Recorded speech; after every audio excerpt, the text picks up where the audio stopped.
passer face à la esclave. Bandi mais ça la église wana. Net ba pega na église wana do bino bosala ba esclave. Nos esclaves. Bandi mazaba esclave. Baza esclave na biso. C'est parti. Puisque pasteur nemo somone wana soki lelo bandi la moto bandi bazaba nani. Baza esclave. Ngo ba bandi bazaba. Bandimi ndingo ba ka na église na biso ndingo to sala église yoso. Baza esclave na biso ba pasteur.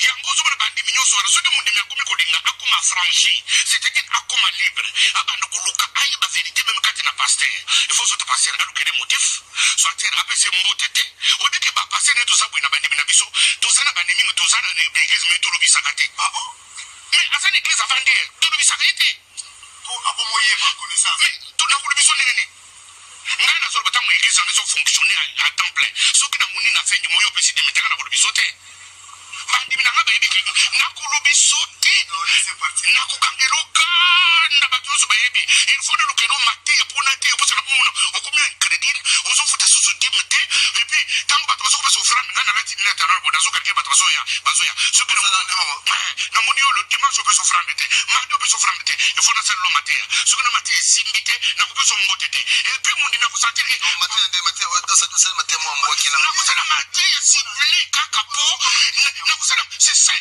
tout ça pour ça là-bas lelo ya monde tout ça bandi bana basa esclave c'est que bandimi nazo bisabino moi je suis pasteur nazo bisabino makambo sa vérité iyo soko sa l'église remarquez attitude à passer no soko futi dimte regardez attitude à passer no soko pecho offrande te surtout tant mukolo to chaka padi ya contribution à salle soko futite tana attitude à passer no soko nazo lo balukuta oko makichatu mbokosi mais makambo nazo lo bisa vérité ben nazo lo bango vérité bon siko na ina tuna boy